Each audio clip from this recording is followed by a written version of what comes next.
حج ما قبل کے سارے گناہوں کو مٹا دیتا ہے۔ جب کوئی شخص حج کرتا ہے تو وہ گناہوں سے ایسے پاک ہو جاتا ہے جیسے ابھی ماں کے پیٹ سے جنم لیا ہو۔ اللہ اس کے سارے گناہوں کو ختم کر دیتا ہے، سارے گناہوں کو معاف کر دیتا ہے۔ اور حاجی نہ صرف خود گناہوں سے پاک صاف اور ستھرا ہو جاتا ہے،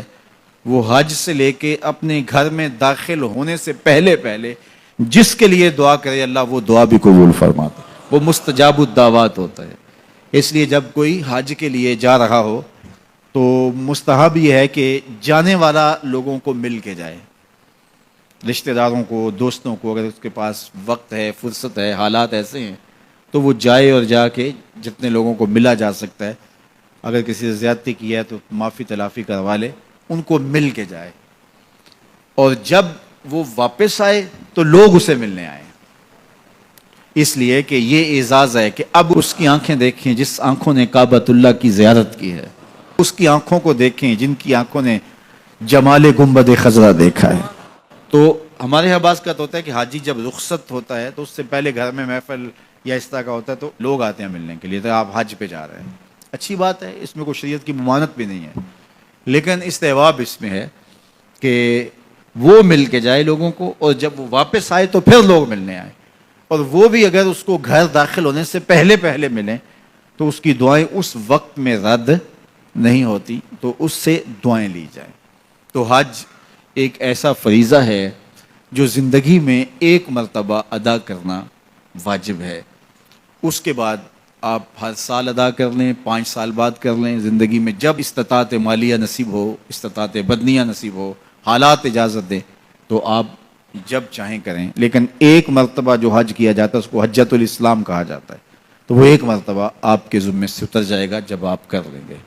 اور حج بدل بھی وہی کر سکتا ہے جس نے حجۃ الاسلام اپنا حج کیا ہوا ہو، اور یہ جو حج بدل ہے یہ ایک ایسا حج ہے جس سے 3 گناہگاروں کو جہنم کی آگ سے آزاد کر دیا جاتا ہے۔ ایک جس کے لیے حج بدل کیا جا رہا ہے، دوسرا جو کروا رہا ہے، اور تیسرا جو کر رہا ہے۔ حج ایک ہے لیکن 3 لوگوں کو برابر ثواب ملتا ہے۔ اس کو کسی شخص کا والد انتقال کر گیا، حج نہیں کر سکا، یا اس کے پاس بدنی طاقت نہیں ہے، تو اس کی طرف سے کسی کو حج اس کا بیٹا کروا رہا ہے، تو جس نے کیا حج وہ بھی مغفور ہے، جس کی طرف سے کیا جا رہا ہے وہ بھی مغفور ہے، اور پیسے جو خرچ کر رہا ہے اپنے باپ کے لیے، اپنی بوڑھی ماں کے لیے، وہ بھی مغفور ہے۔ تو ایک حج 3 گناہگاروں کی بخشش کا ضامن بن گیا، یہ حج بدل کی برکتیں ہیں۔ تو حج گناہوں کو مٹاتا ہے، باطن کو ستھرا کرتا ہے، اندر کی پاکیزگی کا ضامن ہے، اور من کی روشنی کا سبب اور ذریعہ ہے۔ حج کے ارادے سے ہی طبیعت کے اندر سرشاریاں آنا شروع ہو جاتی ہیں،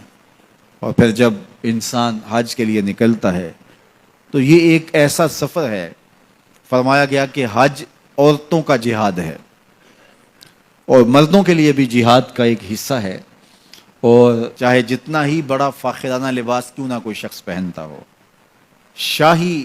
جوڑے بھی کوئی زیب تن کرتا ہو، بادشاہ وقت بھی ہو، تو وہ بھی شاہی لباس اتار لے گا، 2 سفید کپڑوں میں اپنے آپ کو ملبوس کر لے گا، اور لبیک اللہم لبیک کی صدائیں لگاتا ہوا